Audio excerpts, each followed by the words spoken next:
ജീവിതത്തിൽ പലവട്ടം നിങ്ങൾ തകർന്നു പോയിട്ടുണ്ടാകാം. നിങ്ങളെ രക്ഷിക്കാൻ ആരെങ്കിലും വരുമെന്ന് നിങ്ങൾ കാത്തിരുന്നു.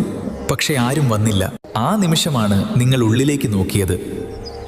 ആ യാത്ര മറ്റുള്ളവർക്കൊപ്പം നടക്കേണ്ട ഒന്നല്ല, മറിച്ച് സ്വന്തം ബോധത്തോടെ തനിച്ചു നീങ്ങേണ്ടതാണെന്ന് നിങ്ങൾ തിരിച്ചറിഞ്ഞത്. ക്രോധത്തോടെയല്ല, ശാന്തവും ദൃഢവുമായ നിശ്ചയദാർഢ്യത്തോടെ തനിയെ എഴുന്നേൽക്കാൻ സ്വയം പ്രാപ്തനാക്കുക. ശൂന്യതയിൽ നിന്നാണ് സ്വാതന്ത്ര്യം ജനിക്കുന്നത്. ഏകാന്തത ഒരു ശിക്ഷയല്ല, അതൊരു ഗുരുവാണ്. ചുറ്റുമുള്ള കോലാഹലങ്ങൾ ഒടുങ്ങുമ്പോൾ, സ്വന്തം മനസ്സിന്റെ പ്രതിധ്വനികൾ ഭയപ്പെടുത്താൻ തുടങ്ങുമ്പോൾ പലരും അവിടെ നിന്നും ഓടിയൊളിക്കുന്നു.